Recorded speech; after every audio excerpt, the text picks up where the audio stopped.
Oke, selamat malam.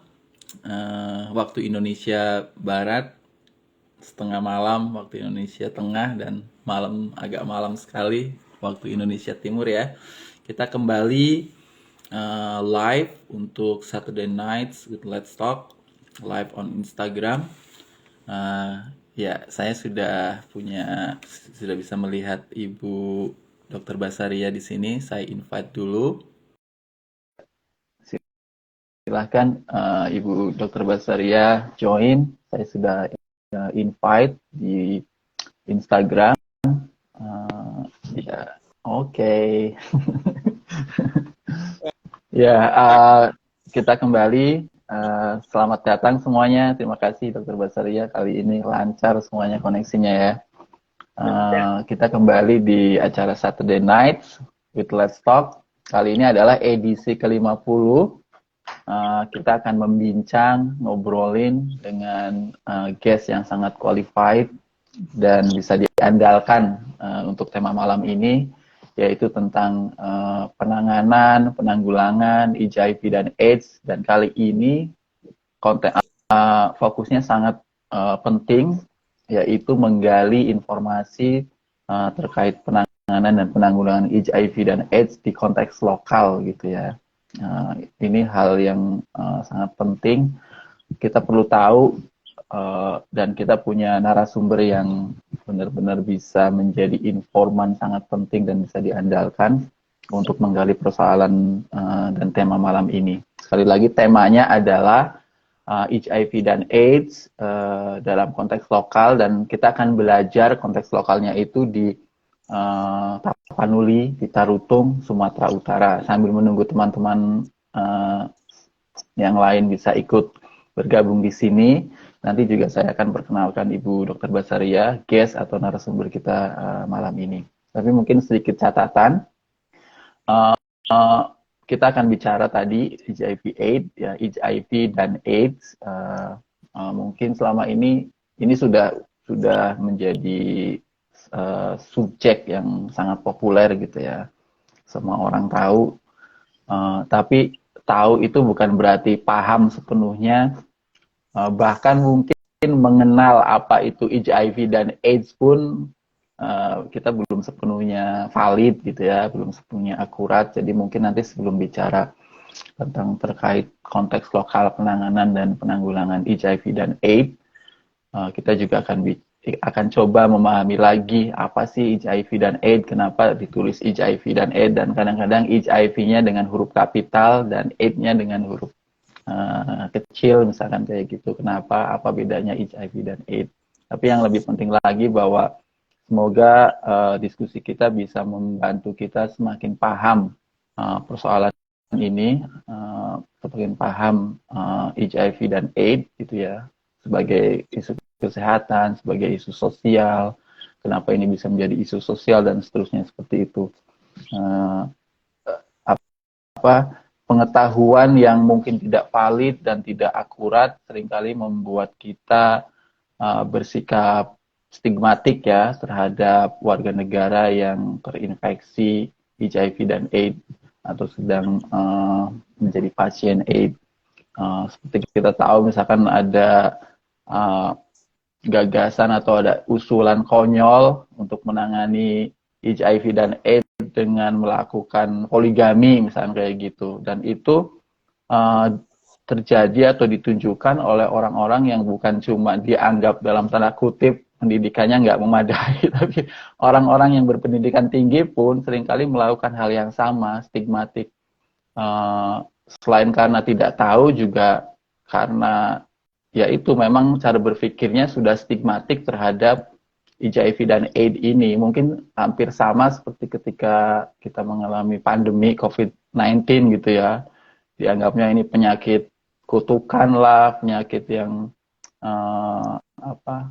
yang hal-hal seperti itulah. Jadi akhirnya sikap-sikap kita bukan hanya tidak produktif, tidak mendukung warga negara, individu-individu yang sedang mengalami infeksi HIV dan AIDS ini, kita justru semakin memojokkan mereka kayak gitu. Dan kita akan lebih tahu lagi bagaimana kompleksitasnya persoalan ini di level lokal gitu ya. Belajar dari pengalaman dan pengetahuan Dr. Basaria yang selama ini sudah terlibat sangat lama di HIV AIDS, walaupun keterlibatannya bukan hanya di konteks lokal, tapi kita juga akan banyak menggali di konteks lokalnya, terutama pengalaman di Tarutung, di Sumatera Utara. Kita bisa bayangin gitu ya, bagaimana penanganan dan penanggulangan HIV/AIDS ini dilakukan di daerah-daerah seperti itu.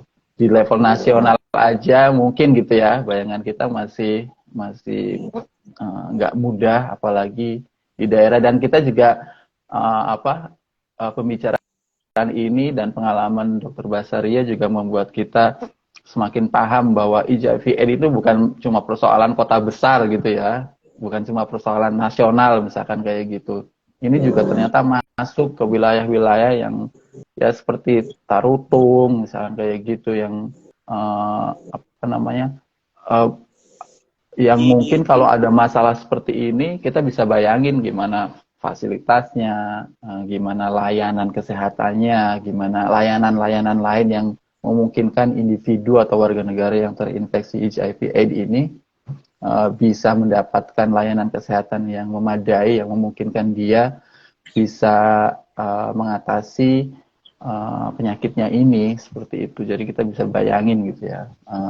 Jadi sekali lagi kita akan Saturday Night with Let's Talk malam ini akan menggali berbagai persoalan terkait penanganan dan penanggulangan HIV/AIDS dengan fokus yang sangat khusus, yaitu di level lokal. Dan kita nanti akan juga menyentuh aspek pengalaman yang sangat inspiring gitu ya, yang sangat menginspirasi tentang keterkaitan lembaga agama dalam penanggulangan dan penanganan HIV dan AIDS ini. Ini juga hal yang sangat menarik gitu ya. Sebelum saya berinteraksi dan berkomunikasi dengan Dr. Basaria, saya nggak punya bayangan kalau lembaga-lembaga agama di Indonesia khususnya memungkinkan untuk terlibat dalam penanggulangan dan penanganan HIV dan AIDS ini gitu ya. Dan kita tahu agama di Indonesia itu sangat dominan gitu ya, sangat punya role atau punya peran yang sangat besar. Bayangin kalau semua agama terbuka gitu ya, ikut aktif berperan dalam persoalan ini, minimal mengurangi stigma masyarakat terhadap HIV/AIDS itu akan menjadi sumbangan sangat besar. Jangan sampai tokoh agama seperti kemarin yang terjadi di Jawa Barat justru terlibat menjadi pelaku stigma terhadap HIV/AIDS dan individu yang sedang terinfeksi HIV/AIDS ini. Jadi kita bisa menggali pengalaman yang inspiring ini dari pengalaman HKBP, Huriyah Kristen Batak Protestan. Nah, karena kebetulan Dr. Basaria juga pernah menjadi ketua komite AIDS HKBP yang sekarang menjadi HKBP AIDS Ministry. Tapi sebelumnya, sekali lagi selamat datang kepada teman-teman semua. Terima kasih kepada Dr. Basaria. Sebelum kita lanjutkan pembicaraan ini, saya perkenalkan dulu ya guest atau narasumber kita malam ini, Dr. Basaria Margareta Lumban Gaul, MKes atau Master Kesehatan. Ini orang Batak tapi tumbuh dan besarnya ada di Semarang, Jawa Tengah. Jadi jangan kaget kalau pertama kali menyapa pakai bahasa Jawa ya. Dr. Basaria juga kental dengan budaya Jawa. Terus pindah dan menetap dan bekerja di Sumatera Utara.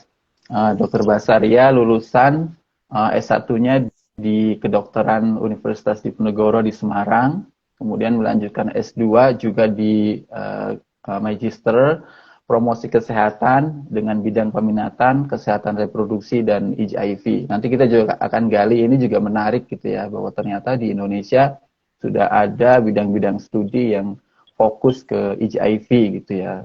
Artinya bahwa kita yang tertarik ingin belajar HIV itu sudah ada ruangnya di lembaga akademik, dan di sisi lain juga kita juga paham ternyata lembaga akademik kita juga punya semacam ruang untuk kajian, untuk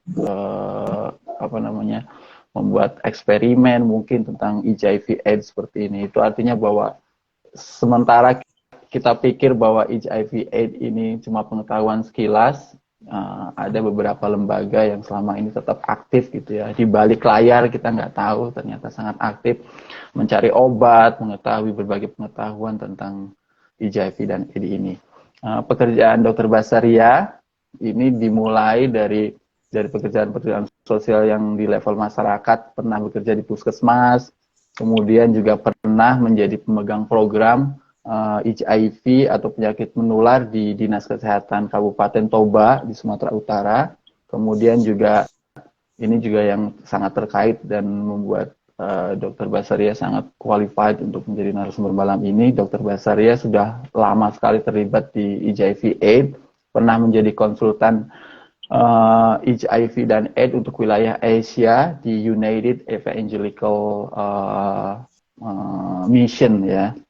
Dan kemudian 2008 sampai 2011 Dr. Basaria menjadi ketua komite AIDS di HKBP atau yang sekarang disebut HKBP AIDS Ministry. Jadi ini nanti kita bisa tahu apa itu HKBP AIDS Ministry, apa saja programnya, apa saja agendanya, dan terutama juga apa saja kendalanya sebagai lembaga agama yang terlibat dalam penanganan dan penanggulangan HIV/AIDS ini.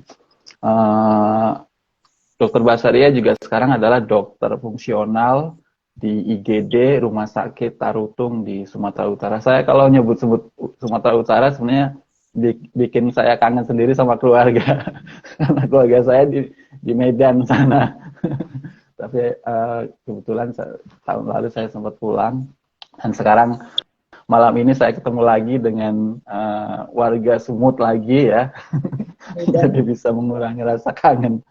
Ya baiklah, itu Dr. Basaria. Kita tahu dari profilnya sangat qualified, bisa menjadi informan sangat penting untuk menggali informasi tentang topik kita malam ini, bagaimana HIV dan AIDS ditangani gitu ya di level lokal kayak gitu, dan bagaimana individu-individu yang juga sedang menghadapi masalah ini juga punya akses terhadap pelayanan kesehatan ketika kita bicara di level lokal. Itu ya. Untuk teman-teman, sekali lagi terima kasih Dr. Basaria, terima kasih. Nanti untuk yang ingin menyampaikan pertanyaan, komentar, pendapat, dan lain sebagainya yang sudah join, silakan tuliskan di chat ya, silakan. Apa saja boleh.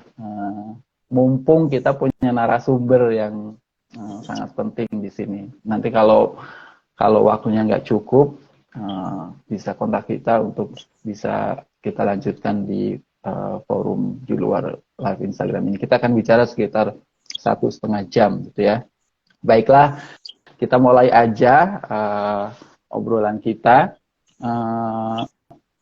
Mungkin kita akan mulai dulu ke Dr. Basaria. Kira-kira sejak kapan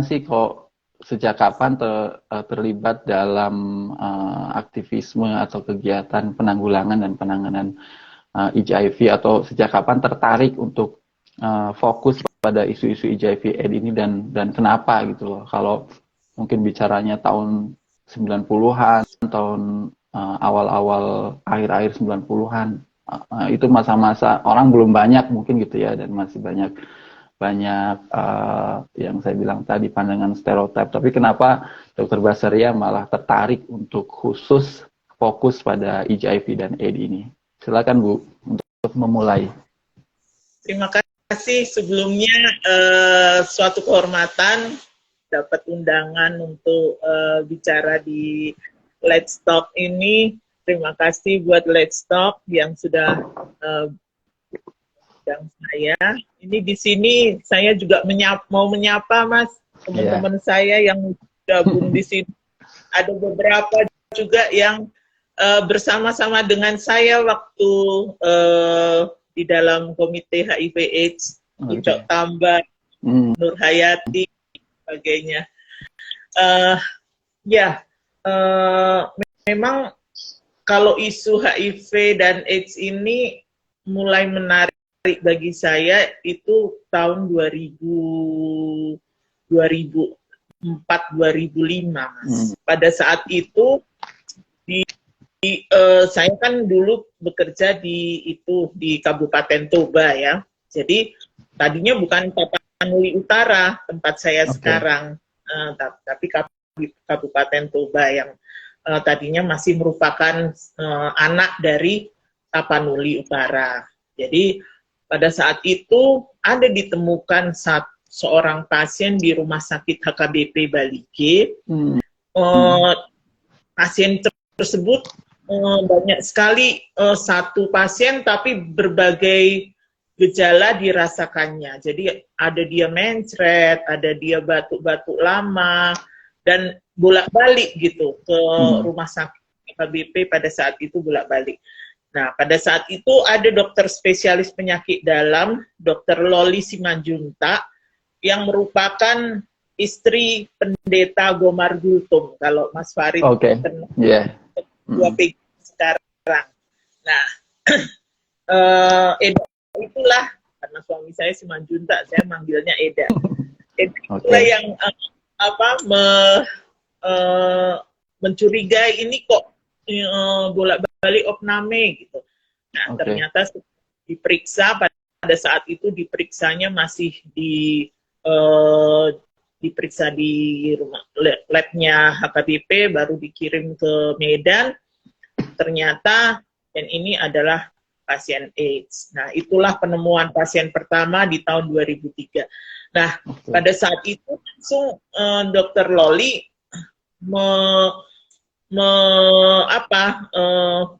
pada HKBP tadinya nggak mau merawat itu, jadi udah mau dikirim ke Medan, dan bekas-bekas dari tempat tidurnya itu mau dibakar gitu. Tapi Dr. Loli bilang ya, kita bisa rawat ini, dan kemudian untuk tahap-tahap berikutnya mulailah dibicarakan Dr. Loli dan Pendeta Gomar Gultom dengan pimpinan gereja pada saat itu untuk memberi perhatian kepada HIV dan AIDS. Pada saat itu saya di Kabupaten Toba ikut-ikutan lah di acara-acaranya di untuk itu sebagai volunteer, dan akhirnya sampai sekarang. Itulah. 2004 ya, 2003-2004. Tapi pasiennya ditemukannya 2003. Saya mulai ikutin volunteernya 2004. Nah, kemudian pada saat itu ada tawaran untuk belajar dari Kabupaten Toba sebagai kabupaten baru dengan beasiswa dari WHO. Tapi Kadis pada saat itu bilang kamu harus pilih yang belum ada di sini. Peminatannya jangan yang udah ada. Misalnya kayak administrasi rumah sakit, kebijakan itu udah banyak. Ya udah, akhirnya saya ke Undip lah, kembali lagi ke alma mater saya untuk ngambil promosi kesehatan, dan kebetulan ada peminatan kesehatan reproduksi dan HIV/AIDS. Iya. Keren. Iya, terima kasih informasinya. Itu informasi awal yang sangat penting ya. Pertama, ada kasus pertama 2003 di Kabupaten Toba, di mana tadi Bu? Di Balige, Rumah Sakit HKBP. Ya, di Rumah Sakit HKBP Balige tahun 2003. Itu yang kita tahu, lagi-lagi kalau bicara konteks lokal gitu ya. Bahkan di tahun 2003 kita sudah menemukan kasus seperti itu gitu ya.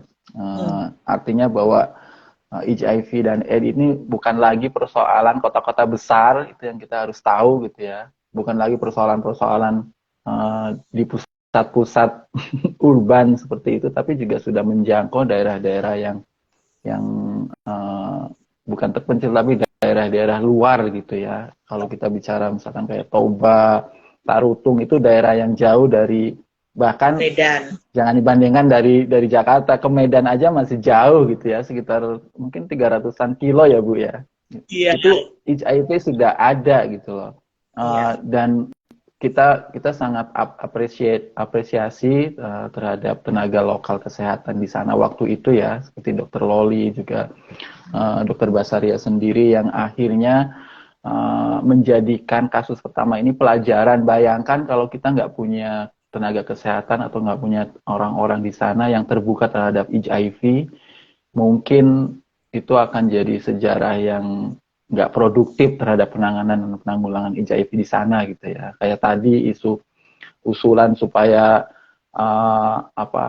dipindahkan ke Medan, bahkan fasilitas kesehatan yang pernah dipakai oleh pasien dihancurkan atau dibakar seperti itu kan menguatkan stigma bahwa HIV adalah penyakit sangat berbahaya yang orang atau individu yang mengalaminya itu harus dijauhkan seperti itu. Tapi kita beruntung sejarah awalnya sudah sangat baik. Ya, Dokter Loli tadi yang disebutkan, Dokter Basaria sendiri terlibat, akhirnya sampai sekarang bisa berkembang. Tapi mungkin terima kasih Dokter Basaria. Selanjutnya sebagai pengetahuan gitu ya, yaitu kayak yang saya bilang tadi, banyak sekali stigma orang melihat HIV bukan berdasarkan pengetahuan yang valid dan akurat gitu ya. Tapi mumpung kita punya ahlinya, punya informan yang bisa diandalkan untuk menggali informasi ini, mungkin bisa diterangkan dulu gitu ya. Sebenarnya apa sih HIV dan AIDS ini? Apakah memang harus selalu menyatu atau dipisah? Apa hubungannya HIV dan AIDS-nya sendiri seperti itu? Jadi mungkin teman-teman audien di sini bisa tahu, terutama yang nggak terlibat langsung di isu ini ya, apa itu HIV, apa itu AIDS, apa hubungan keduanya. Silakan Bu. Ya, seperti singkatannya adalah HIV ya, dalam bahasa Indonesia adalah Human Immunodeficiency Virus. Jadi itu nama virus yang menyerang sistem kekebalan tubuh manusia. Virus HIV itu adalah virusnya. Nah, beda dengan AIDS. Kalau AIDS adalah kumpulan gejala yang disebabkan, kalau singkatannya kan acquired immunodeficiency syndrome. Jadi kumpulan gejala karena menurunnya sistem kekebalan tubuh. Jadi bisa dibilang HIV itu virusnya, AIDS itu penyakitnya. Nah, atau bisa HIV itu adalah tahap awal dari AIDS. Gitu. Nah, jadi seseorang yang terkena AIDS itu pasti memiliki virus HIV, tapi seseorang punya virus HIV di dalam tubuhnya belum tentu dia tidak tahap AIDS. Bisa saya yang gemuk seperti ini, ada virus di badan saya, tapi saya tetap sehat, tetap gemuk, tetap bisa produktif sampai akhir hidup saya.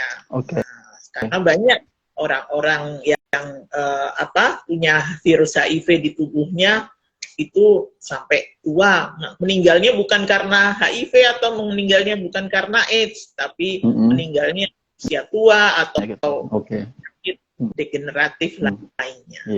Nah, itu bedanya HIV dan AIDS. Kalau dulu kita bikin HIV garis miring AIDS. Nah, kita membedakannya HIV dan AIDS. Itu clear ya.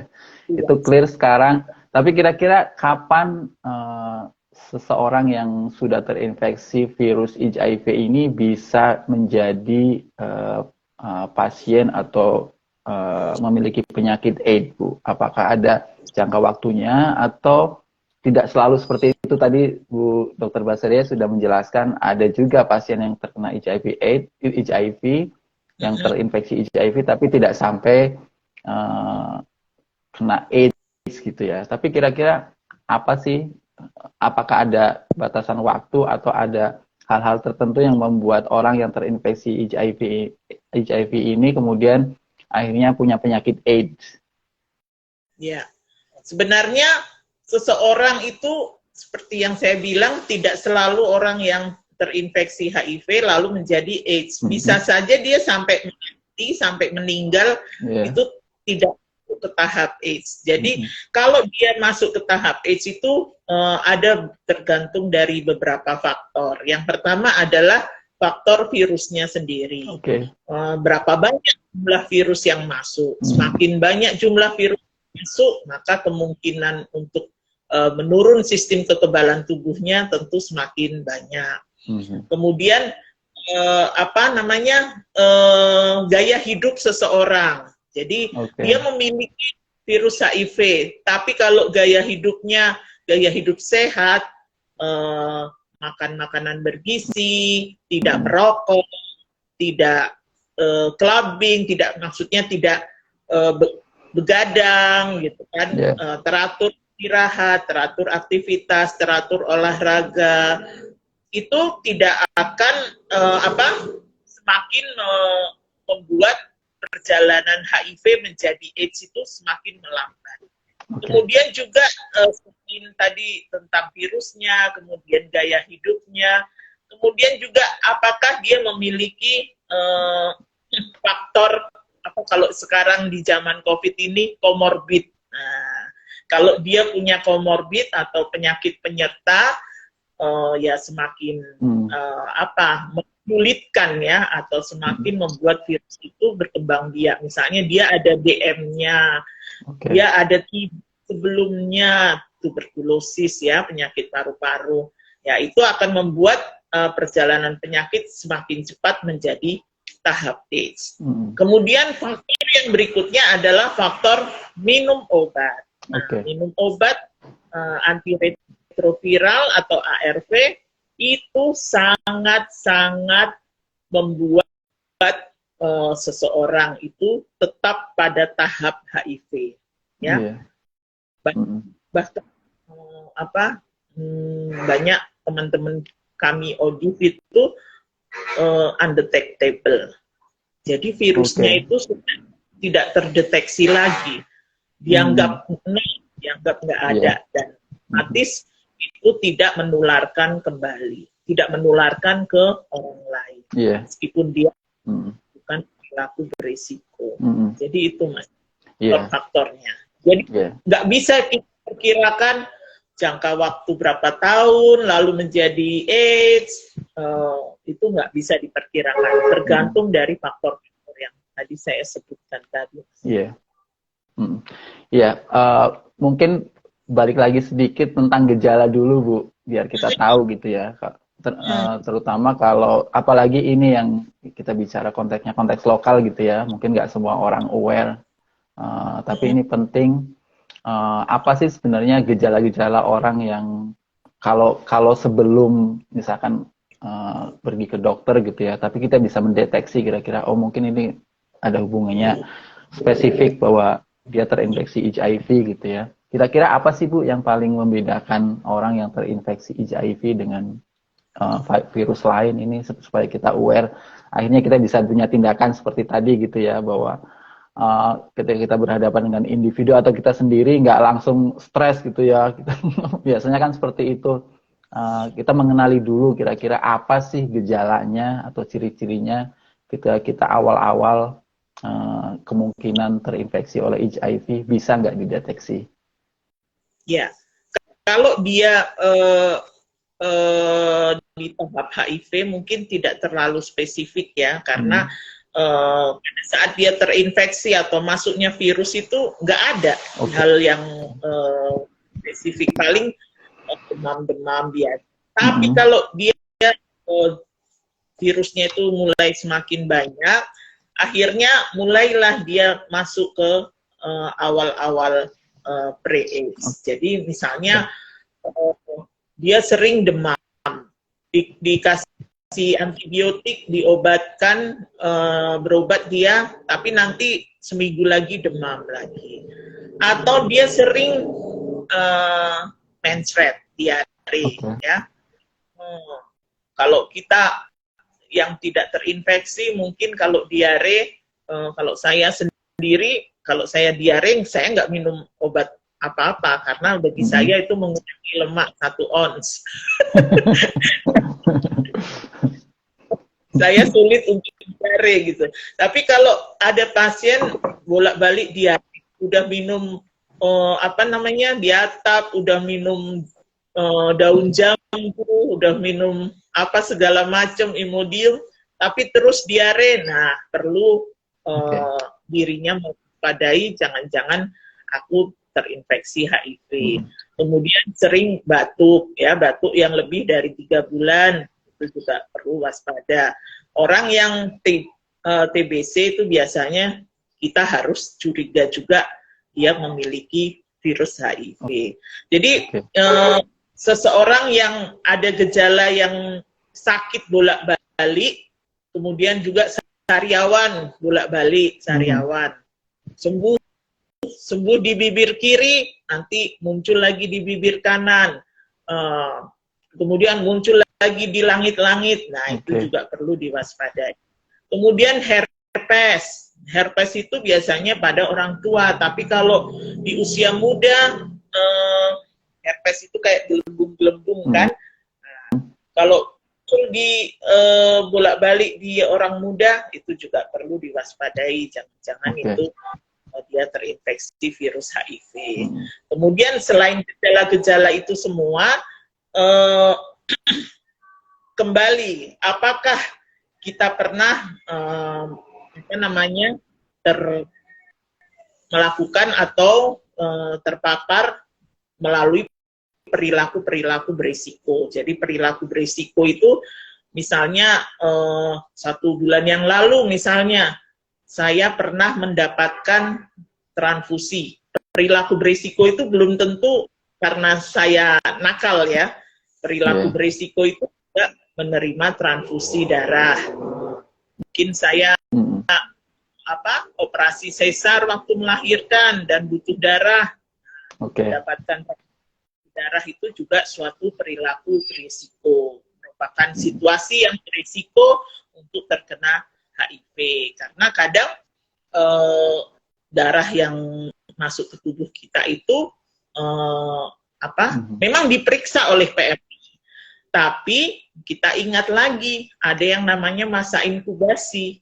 Bisa saja itu masih dalam masa inkubasi sehingga lolos dari pemeriksaan virus HIV pada saat masuk ke laboratorium. Jadi belum ada terdeteksi virusnya, tapi sudah dimasukkan ke tubuh kita melalui proses transfusi itu. Kemudian juga pernah mungkin cabut gigi atau pernah memakai tusuk gigi yang tidak bagus ya, yang bekasnya orang. Jarang sih siapa yang mau pakai bekasnya orang. Kemudian juga pakai tato, mungkin mesin jarum tatonya itu tidak steril gitu. Nah, hal-hal yang menimbulkan situasi yang berisiko itu, kemudian hubungan seks yang tanpa pengaman itu adalah hal yang harus membuat kita juga waspada dan memeriksakan diri kita sendiri, misalnya kayak gitu. Yang diharapkan sih sebenarnya itu Mas, orang-orang tuh tahu gitu loh, apa saja yang menyebabkan bisa terinfeksi, sehingga tanpa harus dia masuk ke gejala penyakit, tanpa harus dia ke tahap AIDS, dia udah periksa, aware gitu, terus periksa dirinya sendiri. Sehingga dalam keadaan sehat, dia udah tahu status dirinya itu HIV positif atau negatif. Kalau dia udah tahu dia HIV positif, ya segeralah mendapatkan pengobatan. Karena program yang sekarang kan adalah test and treat. Begitu tesnya positif, langsung di-treat, langsung diobati. Karena semakin penemuan kasus secara dini atau deteksi dini itu akan mempercepat proses kesembuhan, mempercepat proses menjadi negatif, sehingga prognosanya bagus ya. Dia akan kualitas hidupnya semakin bagus karena mendapatkan ARV. Ya, terima kasih Bu. Terima kasih banyak. Ini sekalian penyuluhan tentang HIV dan AIDS ya. Jadi kita makin tahu apa itu HIV dan AIDS, apa bedanya, gejalanya, penyebabnya terutama, sehingga kita makin aware gitu ya, dan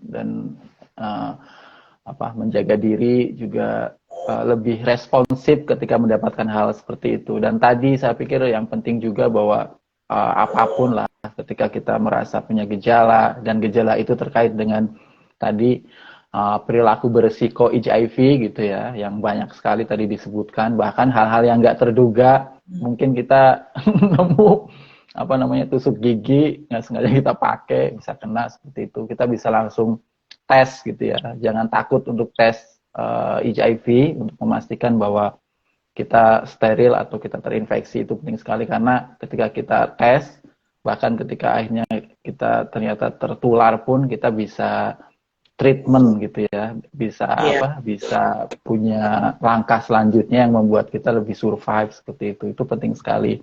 Jadi lagi-lagi menghilangkan stigma kayak gitu, careless ya, nggak peduli, itu penting sekali di sini. Kita harus tahu lebih banyak yang membuat kita lebih responsif dan tahu langkah-langkah berdasarkan prosedur kesehatan terutama ya, sehingga kita bisa menangani, bisa deal dengan HIV, dan juga ketika kemudian menjadi AIDS lebih baik lagi kayak gitu. Terima kasih Bu. Tapi ya tentu saja pengetahuan-pengetahuan ini bukan hanya pengetahuan yang cuma diambil dari internet, tapi di Indonesia kita sudah punya lembaga pendidikan ya. Juga saya pikir banyak lembaga-lembaga riset yang juga terlibat fokus terhadap HIV ini. Dan Bu Dr. Basaria sendiri, salah satu minat akademiknya adalah di konsentrasi penularan penanganan kesehatan reproduksi dan HIV di Universitas Diponegoro. Saya pikir ini hal menarik gitu ya buat publik. Yang saya bilang tadi, lembaga pendidikan kita juga punya gitu loh, media, fasilitas khusus untuk melakukan kajian seperti itu. Tapi dari pengalaman Dr. Basaria, kira-kira seperti apa Bu situasinya? Hal apa yang bisa dipelajari? Apakah laboratoriumnya memadai untuk kajian tentang HIV atau seperti apa Bu? Dan apakah hanya universitas atau ada lembaga-lembaga lain yang ikut mengembangkan kajian dan pengetahuan tentang HIV ini? Dan seberapa banyak sih peminatnya seperti Dr. Basaria ini? Apakah cuma 1-2 orang aja, karena ya seperti tadi mungkin butuh hal lain ya untuk terlibat di HIV ini. Silakan Bu. Sebenarnya kalau universitas, setahu saya setiap universitas yang ada fakultas kesehatan masyarakatnya itu ada yang namanya studi ilmu perilaku, atau KES gitu kan. Itu satu dari universitas. Kemudian dari lembaga-lembaga LSM tuh banyak yang melakukan kajian-kajian mengenai HIV dan AIDS ini. Kemudian juga di program doktoral ada juga yang khusus riset bagaimana sih penemuan-penemuan obat yang lebih praktis, dan bahkan masih dikaji terus-menerus penemuan vaksin untuk HIV ini. Tapi sampai sekarang setahu saya belum ada vaksinnya, belum berhasil. Nggak tahu kenapa ya, padahal vaksin COVID bisanya ditemukan dalam tempo sekian setahun aja udah ketemu ini. Kenapa HIV berpuluh-puluh tahun? Jadi bahkan seperti yang kalau Bu Nafsiah Benboy bilang, the forgotten disease gitu. Jadi kayak penyakit yang terlupakan karena ada COVID ini. Kemudian juga kajian-kajian juga banyak dilakukan di tingkat biomedik, lalu banyak lah. Cuman yaitu karena eh, untuk secara global memang funding untuk HIV/AIDS ini sudah mulai stop gitu. Yang masih jalan adalah untuk obat, penyediaan obat. Tapi kalau untuk, makanya berhentilah kan Komisi AIDS pusat KPAD itu nggak ada lagi, mungkin salah satunya yaitu karena funding dari luar negeri udah berhenti, begitu. Tapi kalau kajian masih jalan. Iya, itu penting sekali ya, untuk mengetahui bahwa banyak sekali orang yang masih terus bekerja gitu ya, memikirkan supaya HIV dan juga AIDS ini bisa tertangani dengan baik sampai akhirnya ditemukan vaksinnya ya, seperti dan obatnya seperti dari segi vaksinnya, kemudian dari segi obatnya semakin mungkin nantinya bisa hanya minum satu obat langsung sembuh selamanya gitu kan. Atau obatnya bisa diminum sekali setahun aja. Kalau sekarang kan harus tiap hari diminum gitu. Jadi mungkin semakin memudahkan dan semakin mencegah adanya loss obatan, karena yang paling repot sekarang ini adalah banyaknya pasien ODIF yang lepas obat gitu karena nggak sabar, karena minum obatnya harus hidup begitu. Nah, nanti terkait dengan pendampingan dan pendamping minum obat dari keluarga maupun dari teman-teman ODIF yang saling mengkontrol temannya gitu. Iya, jadi sekali lagi sementara banyak orang, nggak sebanyak ya, mungkin nggak terlalu banyak, masih terus bekerja mencari obat, mencari vaksin. Kita yang publik juga harus lebih aware gitu ya, nggak menahan diri untuk nggak melakukan stigma dan seterusnya. Dan tadi yang disebutkan di awal, Dr. Basaria sudah memaparkan banyak sekali perilaku-perilaku yang disebut beresiko terhadap penularan HIV. Yang bisa jadi dalam tanda kutip perilaku yang wajar keseharian gitu ya, termasuk kita tahu juga interaksi di keluarga, salah satu kena misalkan pasangan suami istri, ini pasangan suami istri yang sah gitu ya, yang di Indonesia sah, bisa juga tertular seperti itu artinya bahwa semua individu ya, semua orang punya resiko tertular HIV. Itu artinya kita juga harus aware seperti itu gitu ya.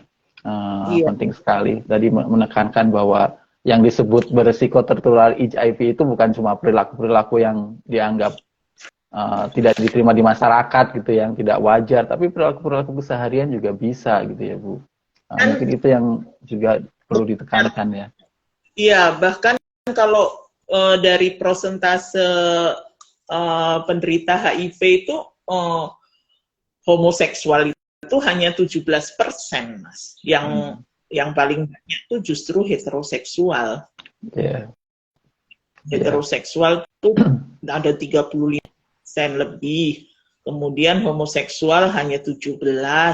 Penggunaan jarum suntik, kalau dulu tahun-tahun 2010, tahun 2006 sampai 2010 memang karena pengguna narkoba suntik atau penasun itu banyak ya, zaman dulu itu pemakai narkoba suntik yang terkena HIV itu banyak angkanya, tapi sekarang trennya narkobanya bukan narkoba suntik lagi, kan?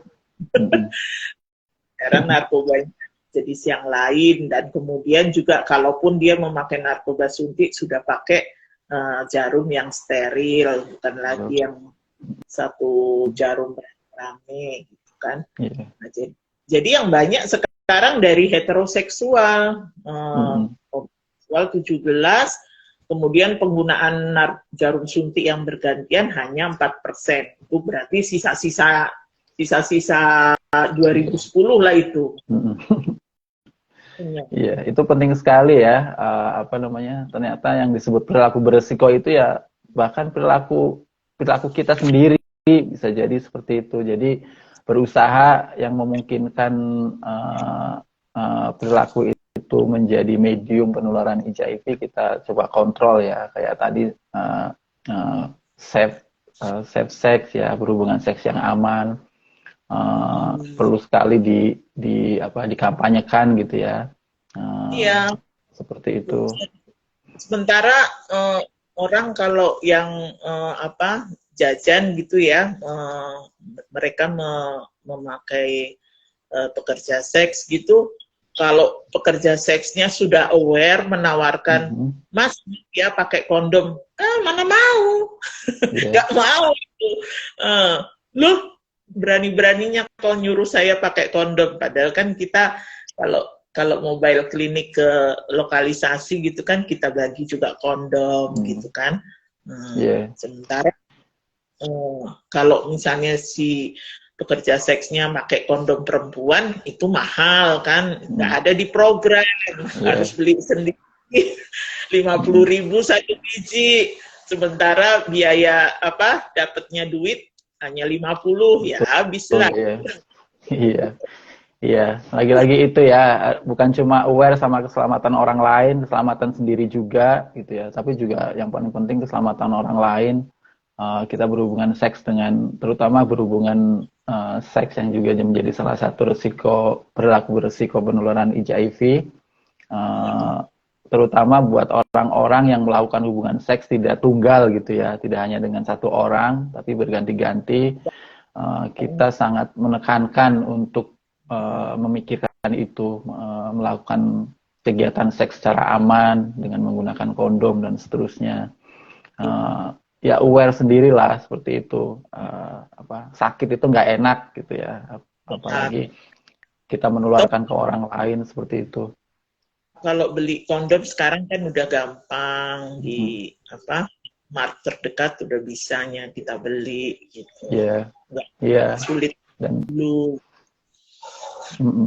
Ya seperti itulah, pokoknya memikirkan diri dan juga memikirkan orang lain ya, supaya tindakan kita nggak makin beresiko. Mungkin sedikit bertanya tentang profil, tadi sudah disebutkan sedikit, tapi kita bisa coba gali lagi profil dan kasus HIV dan juga AIDS di Indonesia ini seperti apa Bu secara umum?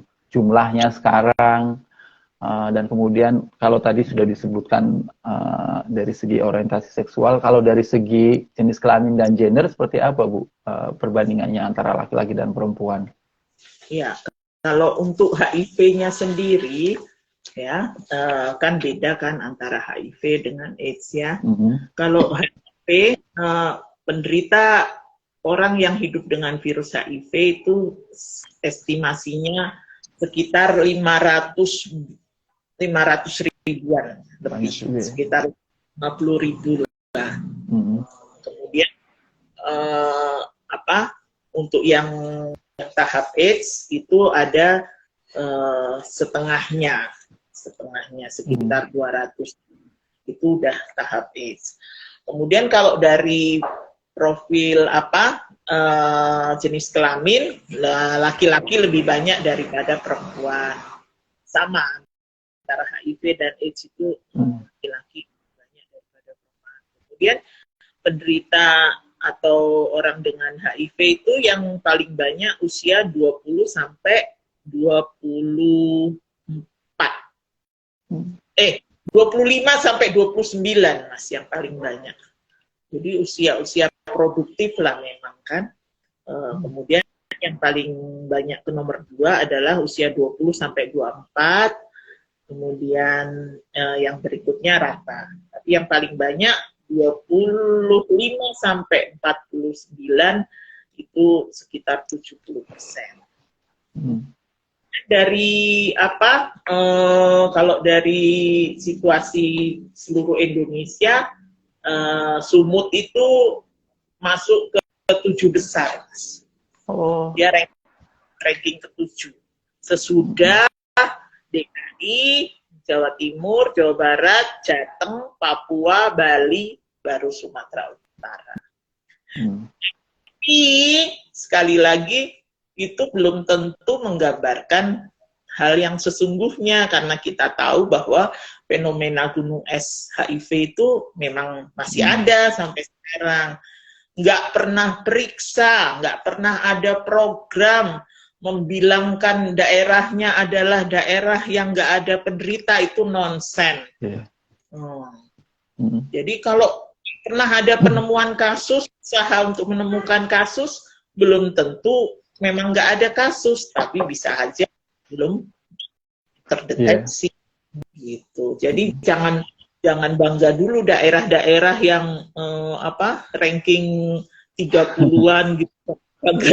Bisa aja karena memang nggak aktif apanya kan, upaya penemuan kasusnya, seperti Aceh, Gorontalo, Sulawesi itu ranking cancer untuk penemuan kasus.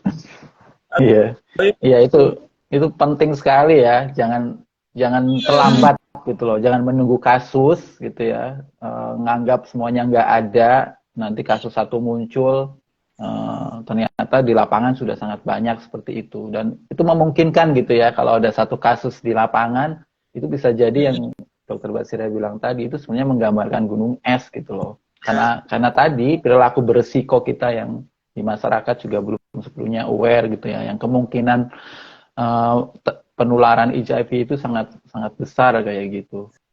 Yang kita tahu bukan cuma hubungan seksual, tapi hal-hal keseharian juga menjadi faktor yang memungkinkan penularan HIV itu. Jadi sekali lagi awareness ini penting, jangan menunggu sampai ada kasus kemudian kita baru terkaget-kaget, lebih baik aktif dan responsif terhadap kemungkinan adanya kasus seperti itu. Jadi Sumatera tadi nomor 7 untuk tingkat nasional ya, dan angka yang terdeteksi atau terlapor itu 500.000 orang sudah terjangkit HIV di Indonesia ya, dan separuhnya udah masuk medium stadium AIDS ya Bu ya. Itu juga angka yang lumayan besar. Kalau yang HIV kan ranking 1 DKI, tapi kalau yang AIDS itu ranking 1 Papua, itu sedihnya di situ. Iya. Ya, nanti kita bicara itu kenapa Bu? Nah, itu mungkin ada faktor-faktor PDP-nya nggak jalan kan. PDP itu perawatan, dampingan, dan pengobatan itu nggak jalan di sana. Kalau dulu namanya CST, Care and Support Treatment, itu nggak jalan di sana, atau kurang jalan gitu. Jadi dia ranking pertama untuk jumlah AIDS terbanyak, ranking kedua Jawa Timur, Jawa Tengah, DKI, berarti Sumut kembali ranking 7. dia mempertahankan ranking 7. Iya. Iya, itu juga. Dan peningkatan yang paling sedih sekarang ada peningkatan untuk HIV pada bayi dan anak-anak, Mas. Sekarang itu yang banyak itu. Itu juga sehubungan dengan peningkatan kasus karena perilaku seksual heteroseks itu. Akibatnya kan ibu-ibu yang terkena HIV, kemudian masuk ke tahap AIDS, ibu-ibu yang produktif ini kan, yang masih ada kemungkinan untuk memiliki anak. Nah, ibu-ibu yang sudah terinfeksi HIV, kalau dia tidak mendapatkan pengobatan, kemungkinan untuk menularkan kepada bayinya tentu semakin besar, melalui plasenta, melalui pada saat melahirkan secara normal, kemudian melalui kalau air susu ibu sih relatif jarang yang ketularan melalui air susu ibu. Yang paling banyak adalah penularan melalui plasenta dan jalan lahir kalau si ibu itu tidak mendapatkan pengobatan. Makanya yang dikejar sekarang itu, Mas, bagaimana supaya ibu-ibu ini itu yang namanya program PMTCT atau pencegahan penularan dari ibu ke bayinya. Dia maunya kalau udah positif ya maunya minum obat, cepat minum obat. Terus kalau mau punya anak diprogram maunya level virusnya paling minimal atau undetectable, baru merencanakan untuk punya anak gitu. Sehingga kalau dia undetectable tentu tidak akan menularkan kepada bayinya, gitu maunya. Atau kalau misalnya dia istilahnya punya bayinya tidak direncanakan, udah hamil, sementara virusnya masih ada karena dia minum obatnya baru 1 bulan atau 2 bulan misalnya. Ya, bagaimana pada saat dia hamil itu selalu sehat, tetap minum obat karena ada obat khusus untuk ibu hamil yang aman untuk si bayi. Kemudian pada saat melahirkan secara sesar, lalu si bayi mendapatkan pengobatan pencegahan atau profilaksis. Itu bagaimana supaya tidak lahir generasi baru yang terinfeksi HIV. Itu sangat penting menurut saya. Iya, penting sekali itu memang menekankan bahwa perilaku beresiko itu turun menurun gitu ya, dan tidak ada hubungannya dengan perilaku yang mungkin dalam masyarakat kita disebut sebagai perilaku yang berdosa gitu ya. Bahkan bayi-bayi pun bisa terkena seperti itu. Lagi-lagi penting sekali menempatkan HIV ini sebagai persoalan kesehatan gitu ya. Siapa saja bisa terkena, bisa berisiko, dan sebagai persoalan kesehatan kita juga punya prosedur dan langkah-langkah berdasarkan kesehatan yang memungkinkan HIV itu bisa diprevensi kayak gitu. Itu informasi yang sangat penting.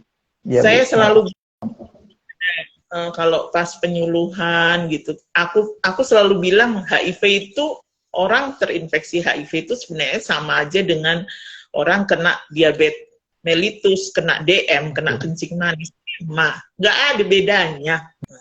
Ya adalah bedanya. Adalah yang membantah gitu kan. Apalah bedanya? Biasanya nakal gitulah kan. Ada yang membantah kayak gitu. Nakal. Terus kadang kalau sampai apapun enggak, DM itu juga karena apa? Karena gaya hidup juga.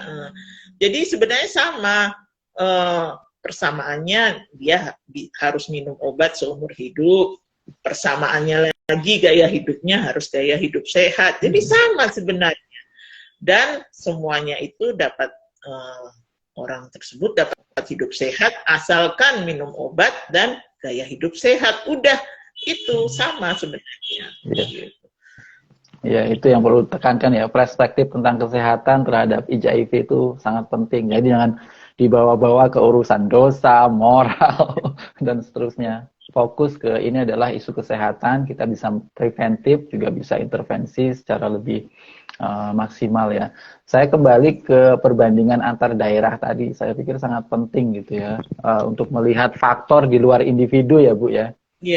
Kenapa Jakarta tinggi, kenapa di Sumatera Sumut yang paling tinggi, kenapa Papua yang jauh dari mana-mana ternyata angka HIV dan AIDS-nya tinggi gitu ya. Kira-kira di luar faktor individu tadi soal perilaku, apa sih yang membuat angka-angka itu tentang HIV di daerah-daerah itu berbeda gitu. Selain tadi soal sebenarnya di daerah-daerah lain juga mungkin ada, tapi kira-kira yang bisa dideteksi, yang bisa dilihat, kenapa misalkan di Sumut se-Sumatera itu nomor 1 ya, atau nasional nomor 7, dan kenapa Papua lumayan tinggi misalnya. Ada faktor apa Bu di luar perilaku individu itu yang membuat angka-angka itu berbeda antara satu wilayah dengan wilayah lainnya?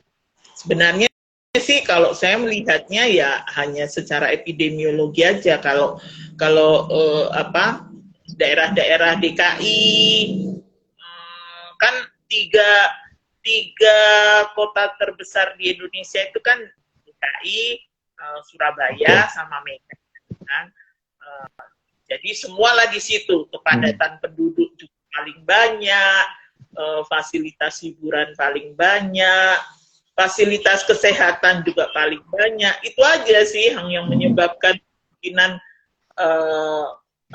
tingginya di 3 daerah itu gitu kan.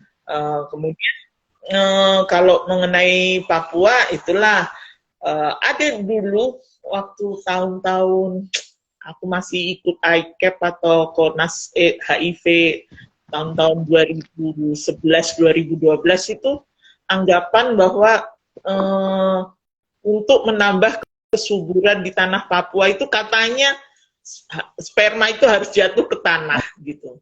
Jangan jadi kalau melakukan hubungan seks itu nggak boleh pakai kondom karena akan mengurangi kesuburan itu mungkin ya dulu gitu. Kemudian juga ya mengenai itulah PDP yang kurang dan kurang bergerak, tenaga kesehatan juga terbatas di sana sehingga kasus-kasus AIDS itu Papua nomor 1. Gitu. Jadi memang ada juga isu, tapi ini isu ya, aku nggak tahu kebenarannya. Kalau di Papua pekerja seks yang di Papua ini udah yang udah apkiran dari daerah-daerah lain gitu. Tapi aku itu belum tahu ya, aku nggak bisa mengklaim itu kebenarannya. Artinya udah pindah-pindah dari Jawa dulu ke Sumatera, lalu ke Kalimantan, Sulawesi, akhirnya ke Papua gitu. Katanya.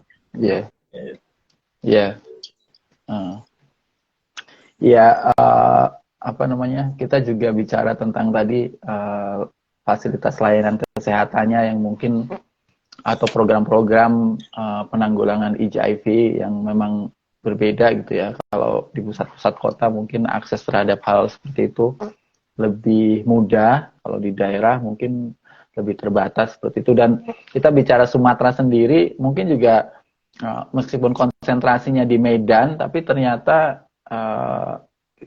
seperti sekarang lokasi Dr. Basaria di Tarutung, ternyata juga ada juga kasusnya seperti itu. Dari kasus pertama tahun 2003 dan sekarang tahun 2023 ya Bu, kira-kira jadi sekitar udah 20-an tahun ya. Trennya seperti apa Bu sejak kasus pertama ditemukan di wilayah di luar Medan gitu ya, atau Sumatera secara umum, apakah trennya itu drastis atau stabil aja, atau seperti apa gambaran kasusnya untuk Sumatera sendiri? Walaupun mungkin kita tahu konsentrasinya di Medan, tapi apakah daerah-daerah lain juga punya angka yang signifikan terkait dengan HIV/AIDS dari sejauh pengetahuan dan pengalaman Dr. Basaria ini, dan juga seperti tadi di Tarutung yang jauh sekali dari Medan gitu ya, dari segi gambaran kasus seperti apa Bu? Ini untuk melihat bahwa kasus itu juga mencapai wilayah-wilayah kecil, termasuk kita bicara Sumatera Utara, nggak hanya Medan gitu loh yang menjadi kota terbesar ketiga di Indonesia, tapi juga di Tapanuli misalnya gitu. Jadi Rumah Sakit HKBP sejak tahun 2011 itu menjadi salah satu rujukan untuk Tapanuli Raya. Bahkan pantai barat Sumatera, Mas. Jadi pasien-pasien itu datang bukan hanya dari Toba atau Tapanuli Utara, enggak, tapi juga dari Sibolga, dari Tapeng, dari Humbang, dari Samosir, bahkan dari Siantar pun datang ke Rumah Sakit HKBP untuk mendapatkan layanan VCT dan CST pada saat itu. Karena Rumah Sakit HKBP menjadi pusat rujukan untuk Tapanuli Raya. Jadi rumah sakit di sekitar Rumah Sakit HKBP itu dulu merujuknya juga ke Rumah Sakit HKBP. Nah, otomatis angkanya jadi agak meningkat, Mas. Memang pelaporannya memang sesuai dengan KTP, gitu kan, sesuai dengan daerah asal. Tapi kadang ada juga yang akhirnya mereka daripada bolak-balik di sinilah dulu aku menetap, terus dibikinnya lah KTP untuk Toba gitu. Yeah. Angka untuk meningkat. Kemudian faktor yang lainnya, jadi meskipun rumah sakit HKBP itu tipe C, tapi khusus untuk penyakit AIDS ini mereka bisa menerima dari rumah sakit Tarutung misalnya yang dulu tipe B, dari dulu tipe B, tapi dia bisa merujuk ke yang lebih rendah khusus untuk AIDS ini. Demikian juga rumah sakit Sibulga atau Pandan gitu kan. Nah, itu makanya pada saat itu ya betul-betul apalah moncer lah rumah sakit HKBP ini. Semua memang difasilitasi oleh Kemenkes pada saat itu, dikasih CD4, mesin CD4, obat lancar, pokoknya apalah kesayangannya kementerian lah pada saat itu, karena yang lainnya masih belum aktif sekali gitu. Kemudian tahun 2014-2015 mulailah diaktifkan kembali rumah sakit yang di sekitarnya, sehingga sekarang sudah terbagilah untuk pemeriksaan dan untuk pengobatan bisa di rumah sakit lainnya. Tapi seringkali karena nama rumah sakit HKBP ini untuk pendampingan sangat baik, maksudnya ada orang khusus untuk mendampingi. Jadi mereka meskipun dari Kalang, dari Siantar, mereka mau tetap ngambil obatnya di rumah sakit HKBP. Itu seperti itu kejadiannya. Kemudian juga faktor pulang kampung. Nah, perantau yang pulang kampung. Para perantau yang sudah kena HIV, kemudian masuk AIDS, mereka sudah tidak sanggup lagi bekerja di tanah rantaunya. Kemudian pulang kampung, sakit, dan biasanya sama orang tuanya disuruh kawin. Kawin maho, manguli maho, katanya lah, supaya ada generasi penerusmu. Jadi kan generasi penerus inilah orang Batak ini kan penting kali kan.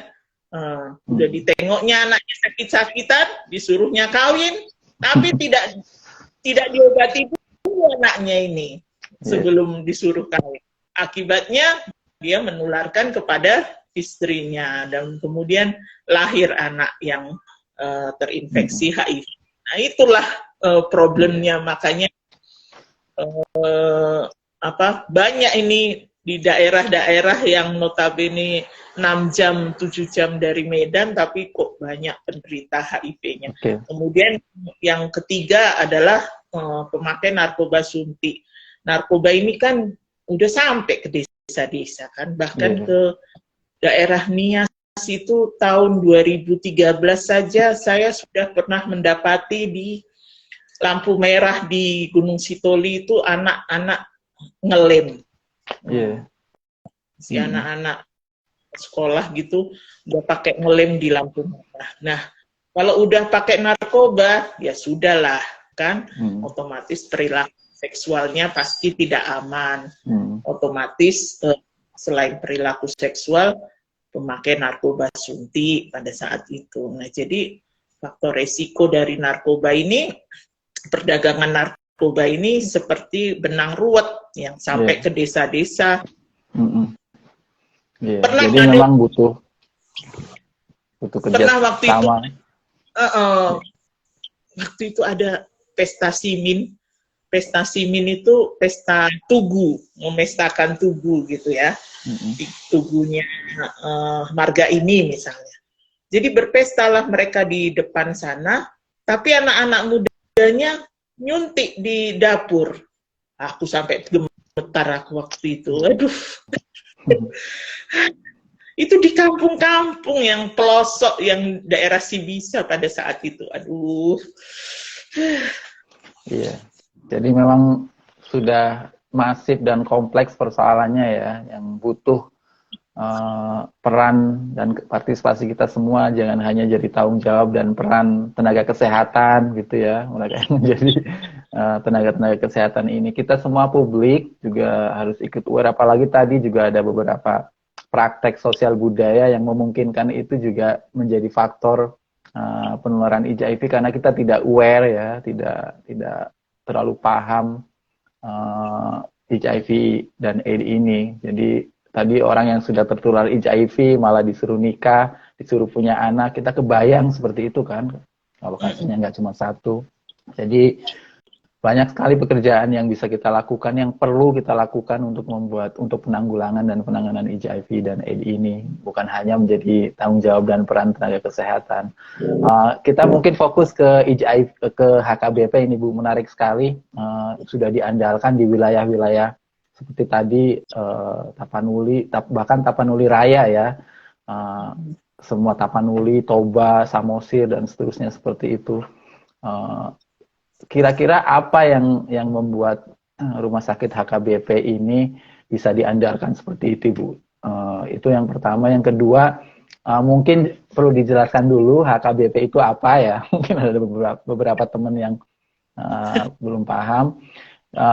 Yang kedua, kenapa tadi rumah sakit HKBP diandalkan sekali dalam penanganan HIV dan juga AIDS. Yang ketiga mungkin diborong aja, kenapa HKBP akhirnya punya atau mendirikan komite AIDS yang sekarang disebut HKBP AIDS Ministry ini, Bu. Kira-kira apa sih di balik layarnya sehingga teman-teman HKBP memutuskan untuk punya ini dan sejak kapan? Dan untuk teman-teman, sekedar pesan kalau ada komentar dan pertanyaan, feel free untuk menuliskannya di chat ya. Silakan Bu, 3 pertanyaan itu. Ya, jadi tadi kan 2003 penemuan kasus pertama. Kemudian untuk selanjutnya ada banyak kasus kan, berobatlah orang yang menderita AIDS. Kemudian ke rumah sakit HKBP. Lalu ada anak yang dengan HIV yang diusir-usir oleh orang tuanya. Bukan orang tuanya udah meninggal. Kemudian dia hidup dengan neneknya, akhirnya diusir oleh orang kampung neneknya. Kemudian tidak diterima dari nenek dari pihak laki-laki. Kemudian dibawa ke nenek pihak perempuan, tidak diterima juga. Nah, pada saat itu sudah dibentuklah komite AIDS HKBP ini oleh pimpinan gereja yang waktu itu eporusnya adalah Dr. Hutaurup, JR Hutaurup, yang dimotori oleh founding father dari komite AIDS HKBP yaitu Pendeta Gomar Gultum dan Dr. Loli Simanjuntak. Nah, dilembagakanlah secara resmi. Jadi ada ketua dan sebagainya, kemudian pembina atau penasehatnya dan penanggung jawabnya itu adalah langsung dari Eporus. Jadi sebelumnya perlu dulu juga sedikit tentang HKBP. Jadi HKBP itu adalah Huria Kristen Batak Protestan. Jadi itu adalah gereja tradisional yang kebanyakan jemaatnya adalah orang Batak. Kebanyakan ya, karena banyak juga yang orang misalnya menikah dengan orang Batak, orang Jawa yang menikah dengan orang Batak masuk ke HKBP, atau di daerah-daerah perkebunan itu banyak juga orang Jawa atau orang apa yang menjadi jemaat HKBP. Jadi HKBP itu ada di seluruh dunia, ada juga di New York, ada juga di Rado, ada juga di Malaysia dan Singapura. Kemudian di seluruh Indonesia ada, dan kantor pusatnya adalah di Tarutung atau PA Raja. Itulah yang namanya Eporus bosnya. Kemudian ada kadep-kadep yang membantu Eporus untuk mengerjakan tugasnya, sekjen, kepala departemen. Nah, kalau komite AIDS HKBP ini di bawah departemen diakonia. Nah, kenapa secara serius ya itulah pendiri waktu itu berhasil mengadvokasi dari Eporus itu atau pemimpin gereja lainnya untuk bagaimana supaya serius kita, serius kita untuk menanggulangi ini. Karena pada saat itu sementara dari pemerintah justru dari pemerintah kurang serius gitu.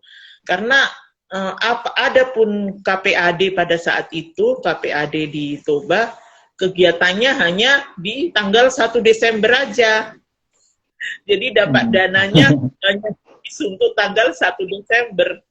Untuk hal-hal seperti pendampingan, seperti bagaimana supaya penemuan kasus itu nggak ada kepedulian pada saat itu.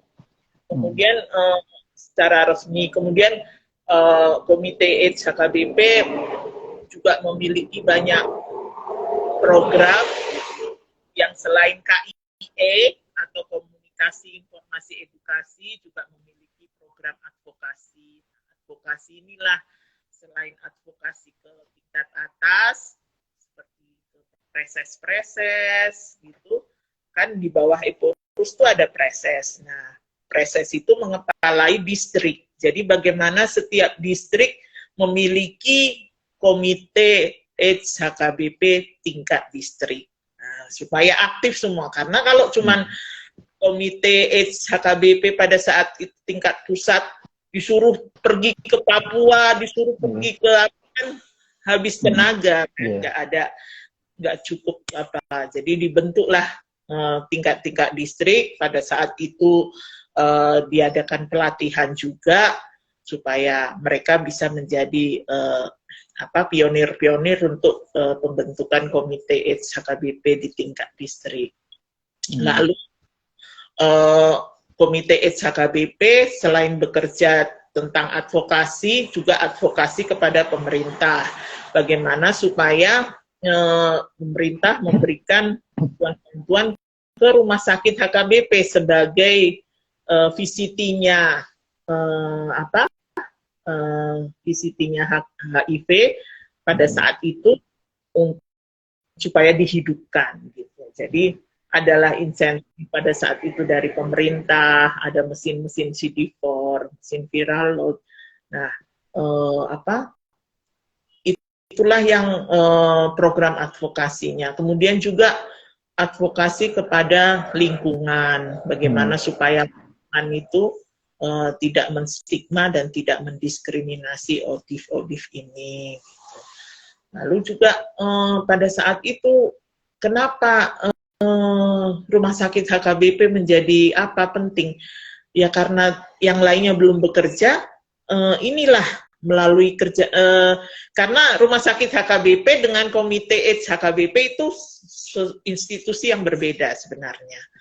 Tapi komite AIDS HKBP membantu rumah sakit supaya klinik VCT-nya itu jalan dengan baik. Nah, proses ini yang terus berjalan sampai sekarang. Jadi kerjasama antara rumah sakit HKBP dengan sekarang HKBP AIDS Ministry itu tetap berlangsung dengan baik. Dan sekarang HKBP AIDS Ministry juga kerjasama dengan rumah sakit pemerintah karena sudah menjadi PDP mereka, termasuklah kerjasama dengan rumah sakit saya, yaitu Rumah Sakit Umum Daerah Tarutung. Kemudian kerjasama dengan puskesmas yang udah menjadi PDP juga, gitu. Jadi itu untuk program advokasinya. Selain itu ada program yang lainnya, tapi tunggu pertanyaannya dulu lah. Iya, terima kasih Bu, sudah banyak sekali informasinya, tapi di informasi awal ini aja kita sudah mendapat banyak sekali pengetahuan yang inspiratif gitu ya, yang bisa menginspirasi kita dalam kerja penanggulangan dan penanganan HIV dan AIDS ini, terutama ini untuk lembaga-lembaga keagamaan, lembaga-lembaga masyarakat gitu ya, karena kita bilang tadi bahwa HIV dan AIDS ini bukan hanya melulu persoalan kesehatan, tapi juga di Indonesia banyak sekali faktor-faktor di luar kesehatan, di luar individu yang juga memungkinkan penularan HIV ini, sosial budaya, tadi tradisi, praktek merantau ya, seperti itu. Kalau kita nggak menargetkan mereka untuk jadi bahan kampanye HIV/AIDS, mungkin perilaku-perilaku berisiko yang dibawa dari perantauan itu juga akan semakin membuat HIV ini massal gitu ya. Jadi itu penting sekali. Semoga semakin banyak lembaga keagamaan, lembaga sosial di masyarakat yang memang sangat banyak di Indonesia gitu ya,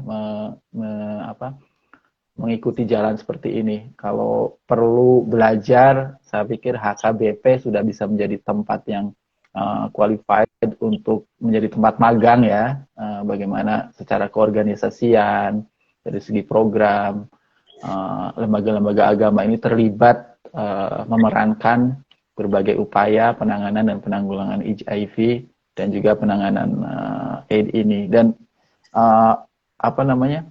ya kita juga kaya dengan lembaga keagamaan seperti itu. Kita bayangkan misalkan di Islam, NU, Muhammadiyah, dan lembaga-lembaga lainnya, di Katolik, di Hindu juga ya, terlibat aktif ya, seperti ini. Mungkin selain secara di level intervensi juga makin kuat, juga di level prevensi tadi gitu ya, mengurangi stigma, membangun awareness dan pemahaman publik gitu ya, masyarakat agama terhadap persoalan HIV ini sangat penting. Jadi nggak ada lagi cerita ada warga desa yang diusir karena ketahuan terinfeksi HIV gitu ya, atau justru dinikahkan gitu ya, karena kita aware gitu loh, menahan diri. Yang dinikahkan yang sehat aja lah kayak gitu, yang disuruh kawin yang sehat aja.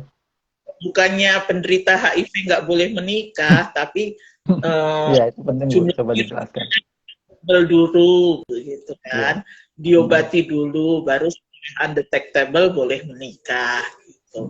Jadi dan kalau kita misalnya penyuluhan atau capacity building, pembentukan komite AIDS HKBP tingkat distrik gitu Mas, biasanya kita selalu bawa juga rohaniawan gitu.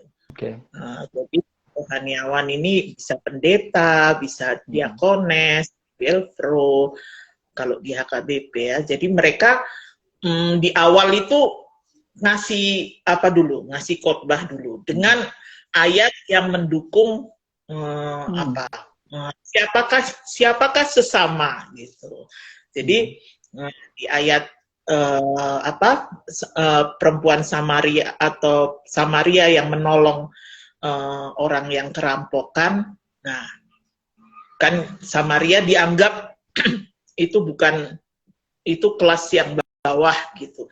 Tapi justru Samaria lah yang menolong, gitu. Bukan bangsawan, bukan orang Farisi, tapi justru orang Samaria. Jadi itu ayat yang paling sering kami kalau di awal acara itu, siapakah sesama saya, siapakah sesama kita. Jadi penderita HIV itu juga sesama kita. Orang dengan orientasi seksual yang berbeda pun sesama kita. Misalnya kalau ada pekerja seks atau waria bareng sama kita, itu juga sesama kita. Itu Mas. Jadi awalnya yang ngomong siapa? Pendeta gitu loh. Jadi udah yakin dulu kan, karena key person kan, orang-orang yang berpengaruh itu harus kita gandeng supaya kita enak gitu. Ya.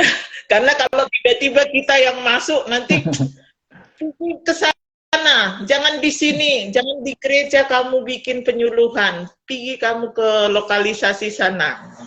Padahal yang ngomong gitu, saya tahu persis itu adalah pelanggan nomor 1.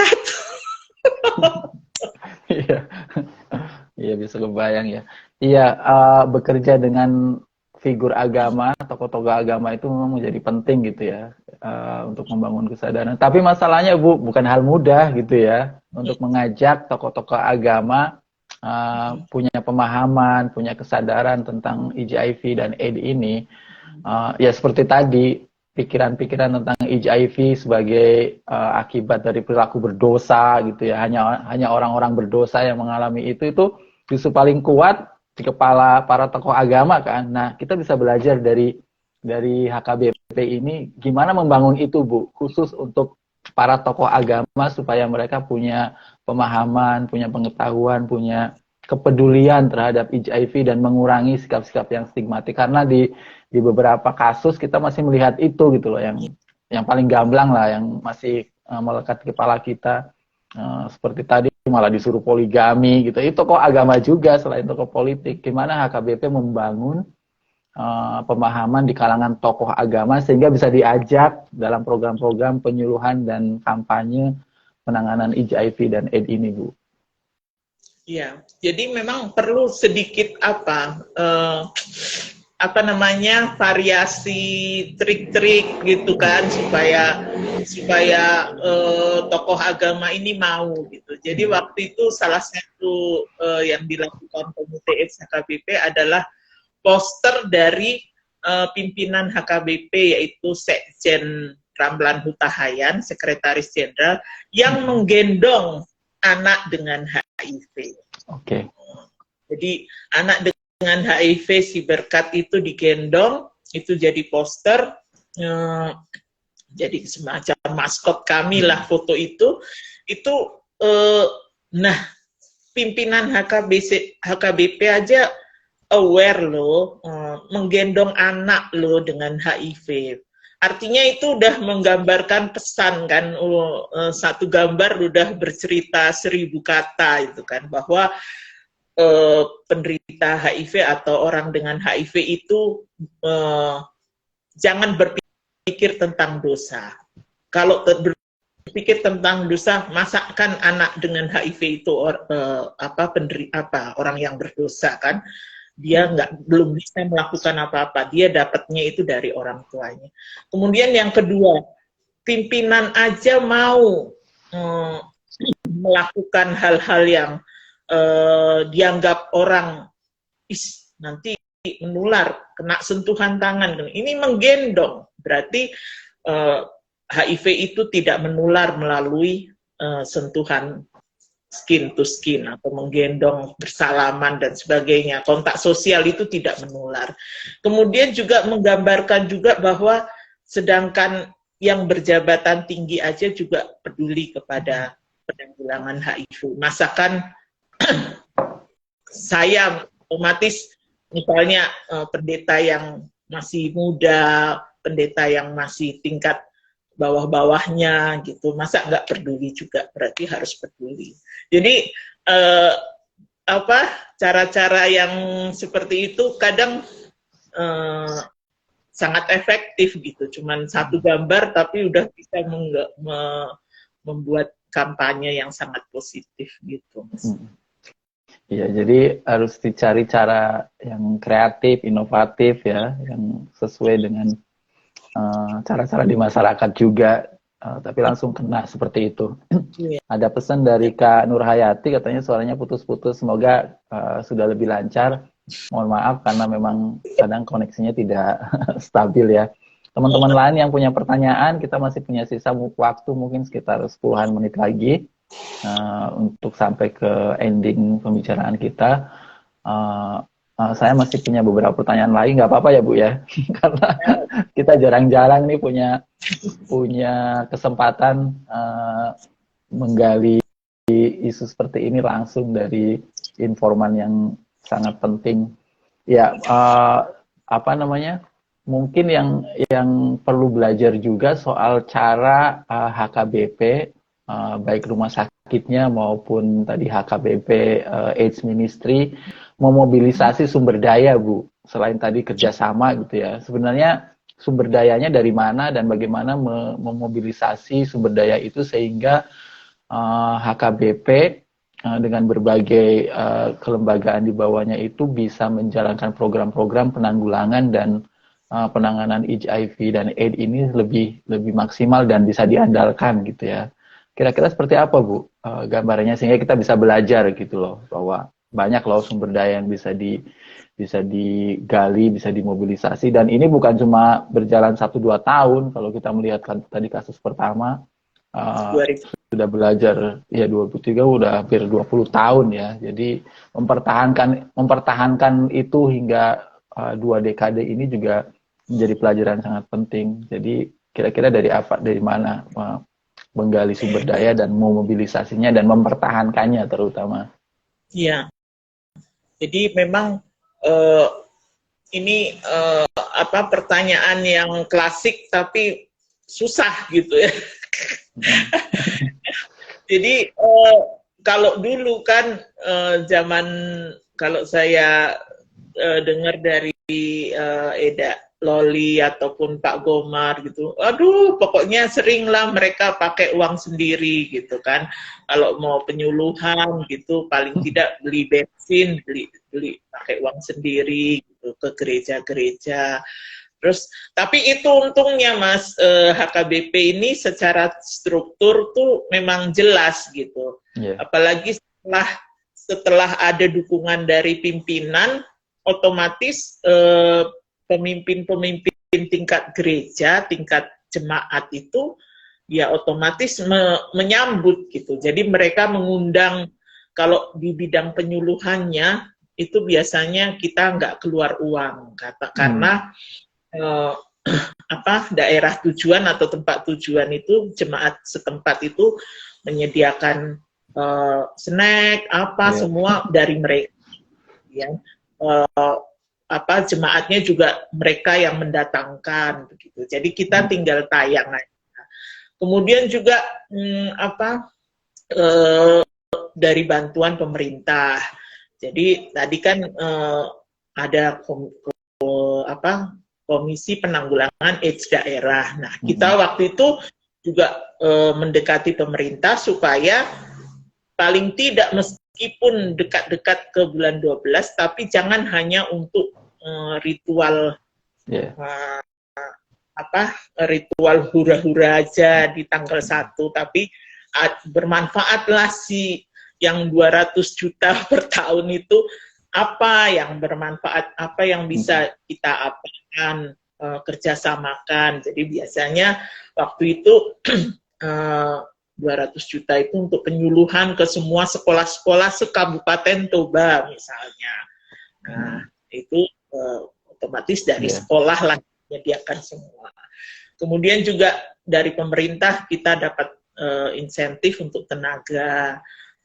Sedikit sih, cuman berapa ratus ribu, tapi lumayan lah tambah-tambah tenaga kesehatan yang di rumah sakit HKBP ini gitu kan. Kalau yang di core-nya, di intinya Komite AIDS HKBP itu penggajiannya dari pusat, dari HKBP sendiri. Jadi mereka mendapatkan SK dan digaji secara pusat. Nah, kalau ketuanya, misalnya kayak saya, kemudian ketua yang sekarang, Dr. Tihar Hasibuan, itu volunteer sifatnya, Mas. Jadi nggak digaji, karena memang passion aja lah untuk kerja di HIV. Kemudian juga dari HKBP sendiri, selain dari penggajian tadi, komitmen dari pimpinan kan selalu kuat dari zaman JR Hutauruk, Bonar Napitupulu, WTP, Simarmata sampai sekarang, dan sampai sekarang kadepnya adalah dari dulu yang memang sudah peduli. Ibu kadep kami, Ibu Pendeta Deborah Sinaga itu sangat komitmen sekali. Jadi mau ibu itu ngambil maksudnya nyariin dari mana-mana supaya ada untuk komite AIDS HKBP AIDS Ministry ini. Nah, setelah nampak kerjanya komite AIDS HKBP ini melalui promosi juga, pemberitaan di website, kemudian di tingkat-tingkat ekumenis gitu, udah dikenal gitu. Nah, otomatis datanglah funding. Nah, fundingnya nggak jauh-jauh sih dari misalnya dari UEM, United Evangelical Mission, kemudian dari ICA, Evangelical Lutheran Church of America. Nah, itu dua institusi itu, ILCA dan UEM itu secara rutin memberi bantuan kepada HKBP untuk diberikan kepada BPH Ministry. Kemudian juga pemakaian dari gedung-gedung fasilitas sarana prasarana dari HKBP itu gratis. Misalnya kayak kantornya HKBPH Ministry itu nggak pernah kami bayar, nggak pernah dibayar, itu dari HKBP. Dan bahkan listrik air pun bukan hak HAM yang bayar, HKBP yang bayar. Seperti itu. Kemudian ada juga pernah setiap tanggal akhir November itu ada yang namanya kebaktian untuk khusus untuk memperingati Hari AIDS sedunia.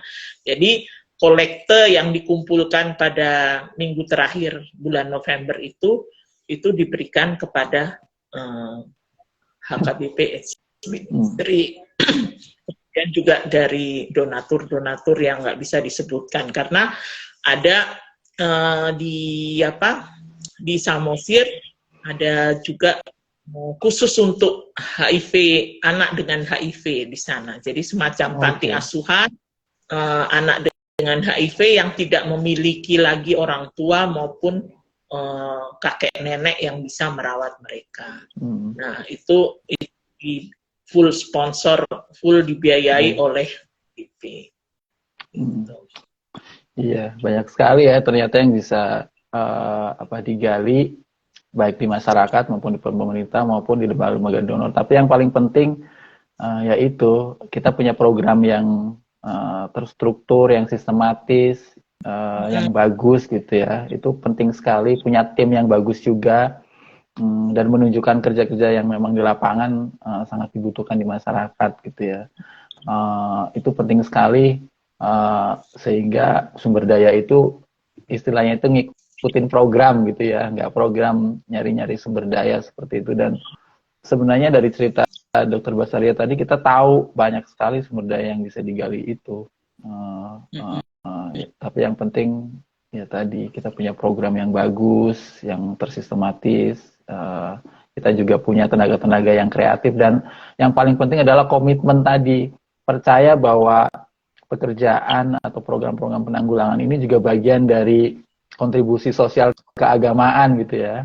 Itu juga mungkin bagian yang sangat penting, amal soleh lah kalau dalam konteks Islam itu ini bagian dari amal soleh gitu loh, menyeimbang dari berbagai hal.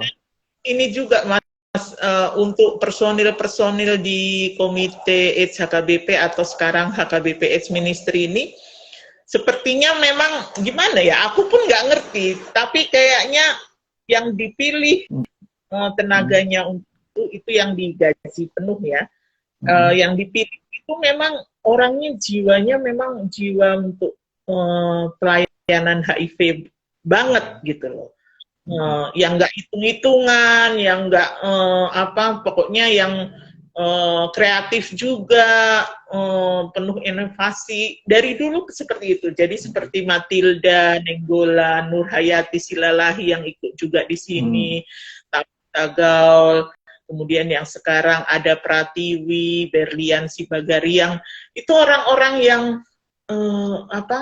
anak-anak muda, Nadia Manurung, anak-anak muda yang betul-betul memberikan dirinya untuk pelayanan HIV ini tanpa ngitung-ngitung. Walaupun sebenarnya banyak tersita waktunya sampai nggak sempet cari jodoh kadang.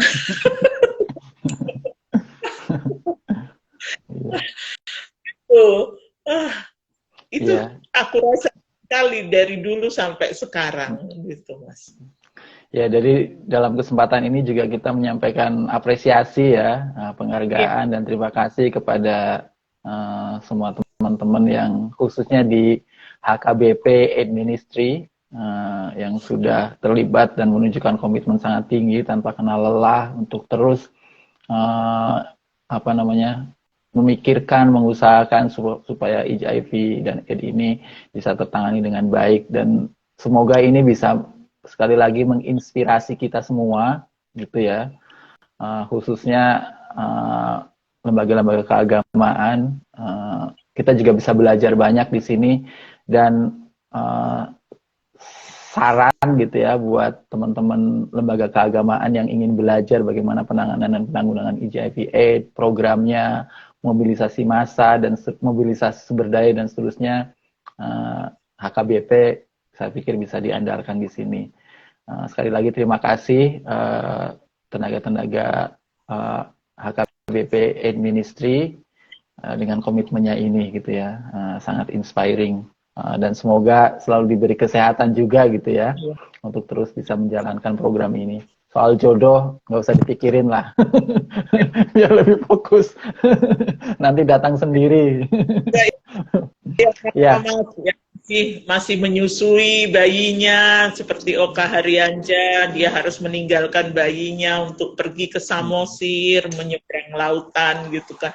Jadi memang top lah. Kemudian juga sekarang udah 5 tahun ke belakang ini ada juga Odif yang bekerja sebagai full timer di HKBP AIDS Ministry. Seperti tadi cerita tentang tentang rumah yatim piatu ya, bayi-bayi yang HIV hasil sumbangan dan kontribusi masyarakat itu juga penting sekali. Tapi lagi-lagi itu kita sebagai masyarakat yang paling awal fondasinya adalah tidak berpikir stigmatik, stereotype tentang HIV dan AIDS, tentang mereka yang sedang punya problem HIV dan AIDS ini. Kita juga harus terbuka. Kalau nggak mau berperan ya itu langkah paling awal gitu ya. Terbuka, tidak stigmatik, tidak menjudge gitu ya. Itu penting sekali. Dan sekali lagi apresiasi kepada orang-orang seperti Dr. Basaria yang terus komitmen, juga timnya, HKBP dan seterusnya seperti itu. Dan semoga makin banyak ya, terutama yang membawa sumber daya keagamaan seperti ini, karena kita memang punya itu gitu. Sehingga tren terkait kasus HIV dan AIDS ini bukan semakin meningkat, tetapi semakin menurun. Dan tadi di level obat dan vaksin juga ya, semoga akhirnya akan ditemukan intervensi yang lebih efisien untuk penderita HIV dan pasien AIDS ini. Banyak sekali yang sudah bisa digali, tapi karena waktunya tidak cukup, kalau kita ingin mendapatkan informasi lebih banyak lagi terkait HKBP, AIDS Ministry, dan juga pengalaman Dr. Basaria, feel free untuk kontak Let's Talk atau kontak Dr. Basaria langsung di IG-nya. Tadi Ira, apa Bu? IG-nya bisa disebutkan? Ria_LG. Ya, Ria_LG ya. Silakan follow juga supaya bisa in tune, stay tune, mendapatkan informasi seperti ini. Nah, karena waktunya sudah lumayan malam, walaupun di tempat saya malah siang, mungkin pembicaraan kita terkait bagaimana penanggulangan dan penanganan HIV dan AIDS di level lokal ini, terutama berdasarkan pengalaman HKBP AIDS Ministry, dicukupkan sampai sekian. Tapi sebelum ditutup, ada beberapa pengumuman dari Let's Talk. Pertama, sebelum lupa, saya mengucapkan terima kasih dulu kepada Dr. Basaria, Margareta Lumbangao, MKes, yang sudah berkenan berbagi informasi sangat penting di acara live on Instagram edisi 50 bersama Let's Talk kali ini. Terima kasih juga teman-teman yang sudah stay tune dan ikut hadir mendengarkan. Semoga setelah ini semakin banyak kerja-kerja penanganan dan penanggulangan HIV/AIDS di Indonesia, terutama di wilayah-wilayah lokal ya, di wilayah-wilayah daerah.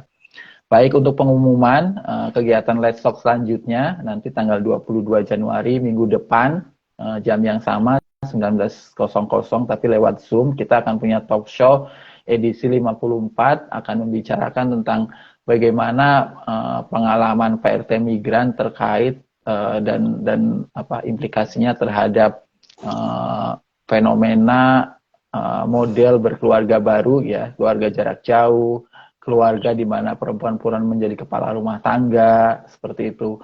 Juga keluarga-keluarga yang mulai menunjukkan praktek pembagian kerja tidak berdasarkan jenis kelamin. Jadi suami yang sudah mulai terlibat kerja mengasuh anak karena istrinya menjadi pekerja migran. Tapi di sisi lain juga sementara kita punya fenomena perubahan cara berkeluarga seperti ini, kita belum berpikir tentang bagaimana membuat undang-undang perkawinan, undang-undang keluarga ini beradaptasi gitu ya dengan perkembangan tentang praktek keluarga baru ini. Ternyata undang-undang kita itu masih berperspektif patriarkal yang sangat dominan, masih menempatkan laki-laki sebagai kepala keluarga, masih menekankan kalau keluarga harus satu atap seperti itu gitu ya. Nanti kita akan mendiskusikan itu bersama beberapa narasumber. Ada Profesor Sulis, Guru Besar Fakultas Hukum Universitas Indonesia, ada Mas Wahyu Susilo dari Migrant Care, ada Mbak Nurul dari SP Mataram, ada Mbak Nuni yang sekarang bekerja sebagai PRT dan juga organizer PRT di Hong Kong. Nanti moderatornya itu dan juga ada Profesor Sri Kursyuniarti, profesor di salah satu kampus di North Carolina di Amerika, dan moderatornya nanti adalah Diah Irawati dari Let's Talk. Kemudian tanggal 28 Januari minggu depannya lagi akan ada Feminist Thesis and Dissertation Talk. Ini acara khusus talk show, acara 101 yang diselenggarakan Let's Talk untuk menggali atau mendiskusikan karya-karya tesis dan disertasi tentang isu-isu gender, feminisme, seksualitas, dan kaitannya dengan isu lain. Yang akan datang bersama Dr. Wisnu Adihartono, Mas Wisnu, alumnus seorang PhD dari saya susah nyebutnya karena kampusnya di Perancis sana, yang akan berbagi berbagi karya disertasinya tentang Indonesian Gay, pengalaman Indonesian Gay di Perancis. Ini akan menjadi hal yang sangat menarik ya, nanti kita bisa belajar sama Mas Wisnu. Dan tanggal 4 Februari ada live on Instagram edisi 51 sama di Instagram Let's Talk. Kali ini temanya adalah tentang